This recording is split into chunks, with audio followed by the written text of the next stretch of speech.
हमारे YouTube channel पे।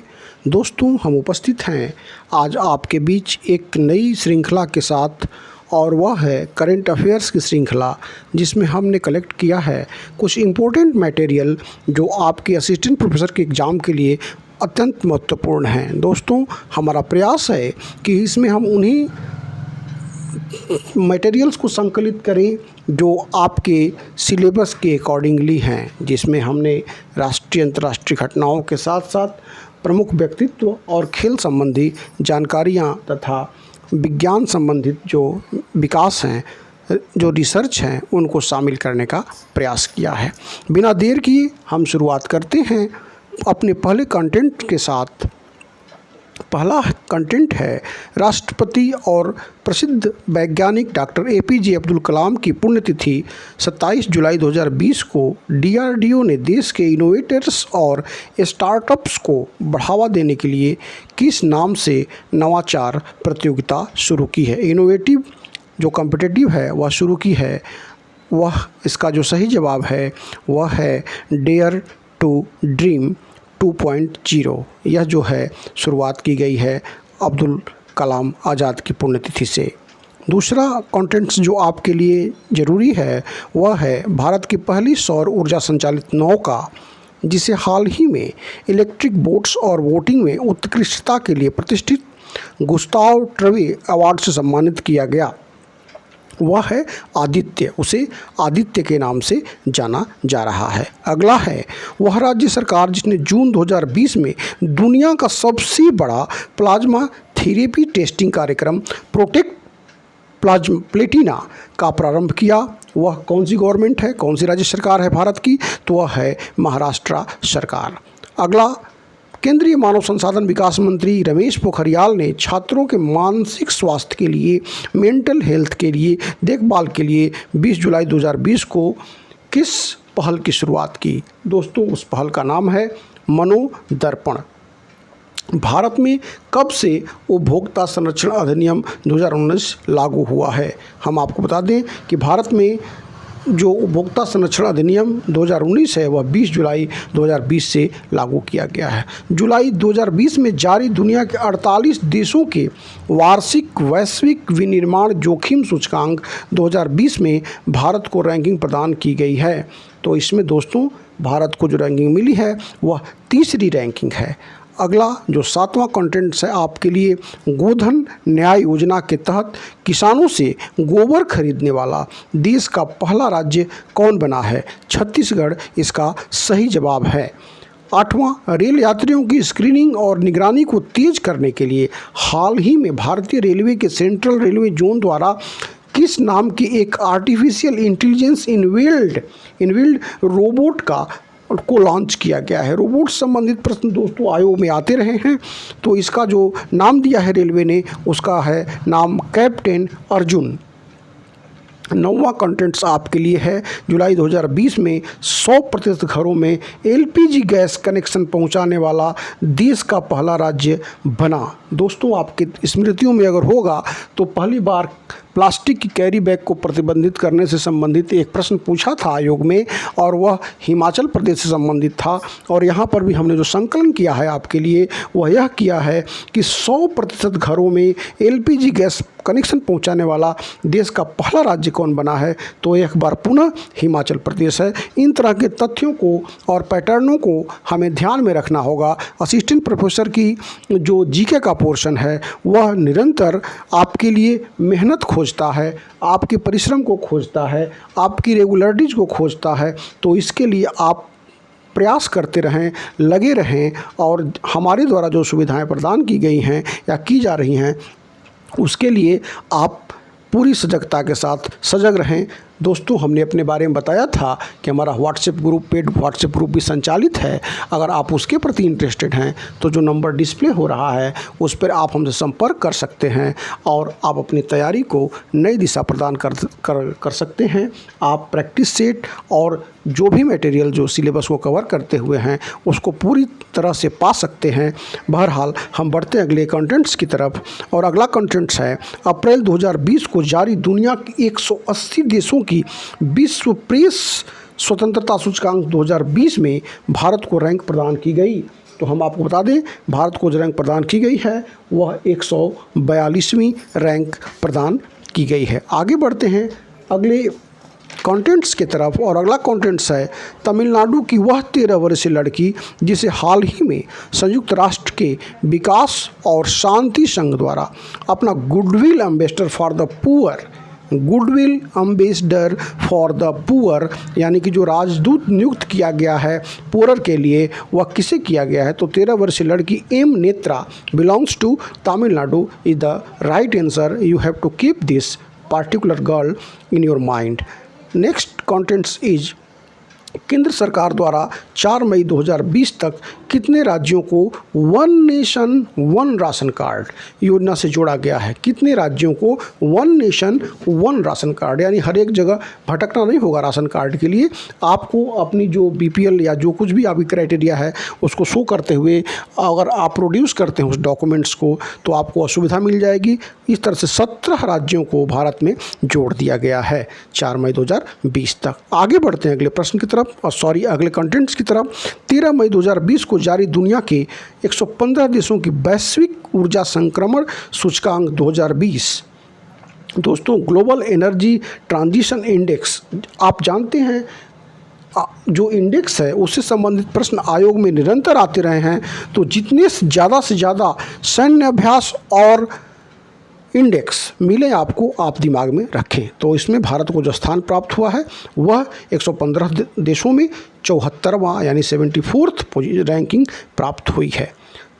अगला कंटेंट्स है 6-7 मई 2020 की रात आंध्र प्रदेश के विशाखापट्टनम स्थित कारखाना एलजी पॉलीमेर्स इंडिया प्राइवेट लिमिटेड से जो लीक हुई गैस थी जिसके कारण 11 लोगों की मृत्यु हो गई, वह कौन सी गैस थी? दोस्तों, इस तरह का प्रश्न कालांतर में आते रहा है। आपको एक दुर्घटना याद होगी या आपने सुना होगा उसके बारे में, जो भोपाल गैस कांड त्रासदी हुई थी जिसमें कि बहुत सारे लोग मारे गए थे, और उसमें कौन सी गैस निकली थी? तो मिथाइल आइसोसाइनाइड थी उसमें, उसको आपने ध्यान में रखा होगा, मिथाइल आइसोसाइनाइड। और यहाँ पर जिसके बारे में पूछ रहा है वो है स्टायरिन गैस। स्टायरिन गैस की वजह से 11 लोगों की मृत्यु हुई थी। बड़ी ही दर्द विदारक घटना थी दोस्तों।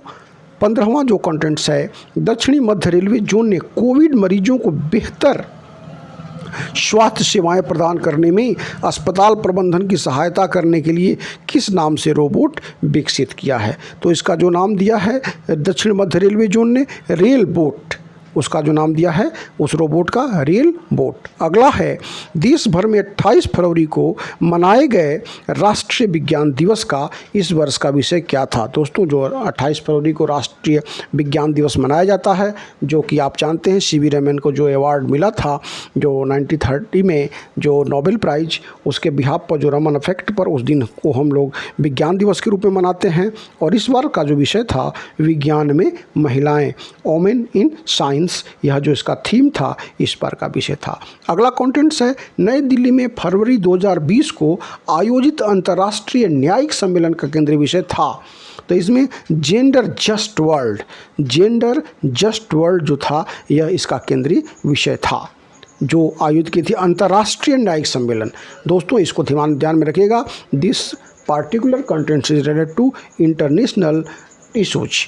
आगे बढ़ते हैं अगले कंटेंट्स की तरफ। 25 जनवरी 2020 को देश में मनाए गए राष्ट्रीय मतदाता दिवस के 10वें संस्करण की थीम थी।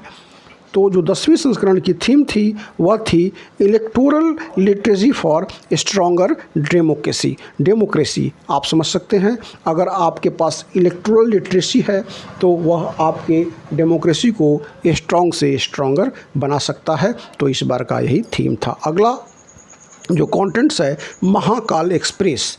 महाकाल जो भगवान शंकर जो कि उज्जैन, आप जानते हैं महाकाल का मंदिर बहुत ही फेमस है। और महाकाल एक्सप्रेस ये रेलगाड़ी देश के 3 ज्योतिर्लिंगों, दोस्तों जैसा कि आप जानते हैं पूरे भारत में 12 ज्योतिर्लिंग भगवान शंकर के हैं, भोलेनाथ के हैं। उसमें 3 जगहों को जोड़ने के लिए, 3 ज्योतिर्लिंगों को जोड़ने के लिए काशी विश्वनाथ, ओंकारेश्वर और महाकालेश्वर को जोड़ेगी, और उसका जो नाम है वो है महाकाल एक्सप्रेस। अगला कंटेंट है 10 जनवरी 2020 को उच्चतम न्यायालय ने अपने एक महत्वपूर्ण निर्णय में संविधान के किस अनुच्छेद के अंतर्गत कुछ प्रतिबंधों के साथ, ध्यान में रखिएगा, कुछ प्रतिबंधों के साथ इंटरनेट के उपयोग को मौलिक अधिकार घोषित किया है। मौलिक अधिकार, फंडामेंटल राइट्स, जैसा कि आप जानते हैं भारत के संविधान में 12 to 35, 12 से 35 के बीच में मौलिक अधिकारों का उल्लेख है। और मौलिक अधिकार जो होते हैं वह जनता के अधिकार हैं जिसको कोई भी सरकार रोक नहीं सकती। कुछ विशेष परिस्थितियों में ही यह अधिकार कैंसिल होते हैं, उसमें से भी कुछ अधिकार कैंसिल नहीं होते हैं और उसको जो उच्चतम न्यायालय ने मान्यता दी है, लेकिन कुछ प्रतिबंधों के साथ। अगर मान लीजिए तत्कालिक स्थितियां अगर गवर्नमेंट के फेवर में नहीं हैं तो कुछ प्रतिबंध सरकार उसमें लगा सकती है। जम्मू कश्मीर वगैरह में इस तरह की कई घटनाएं आपने देखी होंगी जहां पर कि इंटरनेट को या तो 3G या 2G में कन्वर्ट कर दिया जाता है या प्रतिबंधित कर दिया जाता है, जिससे कि मास स्केल पर कोई भी सोशल इशूज़ को वहाँ पर मुद्दा न बनाया जाए या कहीं पर मुद्दा न बनाया जाए। तो इस तरह के प्रतिबंधों के साथ इंटरनेट के उपयोग को मौलिक अधिकार घोषित किया है अनुच्छेद 19(1) के तहत। 19(1). अगला जो कंटेंट्स है 1 जनवरी 2020 को किसने देश के 28वें थल सेनाध्यक्ष का पदभार ग्रहण किया? तो लेफ्टिनेंट जनरल मनोज मुकुंद नरवाणे के ने जो है वह यह पद ग्रहण किया, थल सेना अध्यक्ष का आर्मी अध्यक्ष बने। अगला कंटेंट्स है ब्रिटिश संस्थान द इकोनॉमिक्स ग्रुप की इकोनॉमिक इंटेलिजेंस यूनिट द्वारा 22 जनवरी 2020 को जारी दुनिया के 165 देशों की वैश्विक लोकतंत्र सूचकांक रिपोर्ट 2019 में भारत को क्या रैंकिंग प्रदान की गई थी? वैश्विक लोकतंत्र सूचकांक, और इसके अनुसार भारत को जो रैंकिंग मिली वह है 91, यानी कि 51th रैंक दी गई, 91वीं रैंक प्रदान की गई। तेलंगाना के किस शहर में 30 जनवरी 2020 को दुनिया के सबसे बड़े मेडिटेशन सेंटर का उद्घाटन किया गया? दुनिया के सबसे बड़े यानी कि वर्ल्ड का सबसे बड़ा मेडिटेशन सेंटर का जो उद्घाटन किया गया वह हैदराबाद में हुआ है। आगे बढ़ते हैं अगले कंटेंट्स की तरफ। अगला कंटेंट्स है संयुक्त राष्ट्र संघ ने खाद्य और कृषि संगठन के अनुरोध पर वर्ष 2020 को किस अंतर्राष्ट्रीय वर्ष के रूप में नामित किया है? संयुक्त राष्ट्र संघ ने के जो ऑर्गन्स है FAO, जिसका मुख्यालय रोम में है, और उसने किस अंतर्राष्ट्रीय वर्ष के रूप में नामित किया है? तो नामित किया है फलों और सब्जियों को अंतर्राष्ट्रीय वर्ष के रूप में नामित किया है। अगला जो आपका कंटेंट्स है जुलाई 2020 में भारतीय मूल के चंद्रिका प्रसाद संतोखी, यह पर्सनालिटी से रिलेटेड प्रश्न है दोस्तों। चंद्रिका प्रसाद संतोखी को किस देश का राष्ट्रपति चुना गया है? तो हम आपको बता दें कि भारतीय मूल के चंद्रिका प्रसाद संतोखी सूरीनाम के राष्ट्रपति चुने गए हैं। अगला जो आपका कंटेंट्स है यूनेस्को ने हाल ही में वर्ष 2021 के लिए विश्व पुस्तक राजधानी के रूप में किसे घोषित किया है? विश्व पुस्तक राजधानी जो यूनेस्को है प्रत्येक वर्ष किसी न किसी जगह को यह घोषित करता है, और इस बार घोषित किया है ट्बिलिसी को, और ट्बिलिसी जो है वह जॉर्जिया की राजधानी है। अगला जो आपका कंटेंट्स है 11 जुलाई 2020 को वैश्विक स्तर पर मनाए गए विश्व जनसंख्या दिवस जो पॉपुलेशन डे है वह 11 जुलाई को मनाया जाता है। 2020 का केंद्रीय विषय क्या था? तो आपको बता दें कि इसका जो केंद्रीय विषय था वह कोविड-19 से रिलेटेड था। पुटिंग द ब्रेक्स ऑन कोविड-19, safeguarding the health and rights of women and girl. Putting the brakes on कोविड-19, safeguarding the health and rights of women and girl, यह इसका थीम था। जो इसका सेंट्रल थीम था वह यही था पॉपुलेशन डे का। अगला जो कॉन्टेंट्स है अमेरिकी अंतरिक्ष एजेंसी नासा की पूर्व अंतरिक्ष यात्री जो जून 2020 में पश्चिमी प्रशांत महासागर में स्थित सबसे गहरे बिंदु मैरियाना ट्रेंच तक पहुंचने वाली पहली महिला बनी। मैरियाना ट्रेंच जो फिलीपींस के पास है, जो सबसे डीपेस्ट है, और वहां तक पहुंचने वाली अगर कोई पहली महिला बनी है तो उनका नाम है कैथरीन डे शुल्विन। कैथरीन डे शुल्विन जो है यहाँ पर है दोस्तों। एक बार पुनः आपको बताऊंगा, जो यहाँ पर मेरा व्हाट्सएप नंबर डिस्प्ले हो रहा है 9369285823, जो आपको एक बेहतर प्लेटफॉर्म प्रोवाइड कर सकता है। आपके भविष्य के जो सपने हैं, सुनहरे सपने हैं, उनको सच कर सकता है दोस्तों। इसमें आप अपनी तैयारी शिद्दत के साथ, पूरी मनोयोग के साथ, मटेरियल के साथ किसी भी डाउट्स को क्लियर करने के साथ अपनी सफलता को सुनिश्चित करना चाहते हैं तो जो मेरा पेड ग्रुप है उससे आप निसंकोच जुड़ सकते हैं। अगर किसी भी तरह की क्वायरीज है तो आप इस व्हाट्सएप नंबर पर जो डिस्प्ले हो रहा है आप हमसे व्हाट्सएप करके सारी जानकारी प्राप्त कर सकते हैं। आगे बढ़ते हैं अगले कंटेंट्स की तरफ, और अगला कंटेंट्स है अमेरिकी अंतरिक्ष यात्री नासा द्वारा हाल ही में घोषित वह मिशन जिसके तहत सूर्य के प्रकाश और विशाल अंतरिक्ष तूफानों पर अध्ययन किया जाएगा। तो यह है SunRISE, sun radio interferometer space experiment. SunRISE जो है यह नासा के द्वारा एक ऐसा अभियान चलाया जाएगा जो अंतरिक्ष में तूफानों पर और उस सूर्य के प्रकाश और विशाल अंतरिक्ष तूफानों पर अध्ययन करेगा। और लास्ट जो आपका कंटेंट है आज का, हाल ही में जारी वैश्विक प्रेस स्वतंत्रता सूचकांक 2020 में प्रथम और अंतिम स्थान पर रहने वाले देश हैं। प्रथम और अंतिम स्थान पर रहने वाले देश जो हैं वह हैं नॉर्वे और उत्तरी कोरिया। दोस्तों नॉर्वे पहले स्थान पर है और जो अंतिम स्थान पर है वह है उत्तरी कोरिया। और इससे पहले जो 10वें कंटेंट्स में हमने बताया था विश्व प्रेस स्वतंत्रता सूचकांक में भारत की जो रैंकिंग है वह 142वीं है। तो दोस्तों इसी के साथ यह करंट अफेयर्स का एक छोटा सा प्रयास यहाँ पर समाप्त हुआ। भविष्य में और भी वीडियोज़ के साथ हम उपस्थित होते रहेंगे। आप हमसे संपर्क करना चाहते हैं वो सारी बातें मैं बता चुका हूँ, और आप अपनी तैयारी को धार देते रहिए, दिशा प्रदान करते रहिए और पूरी तरह से सजग होकर के आगे बढ़ते रहिए। धन्यवाद।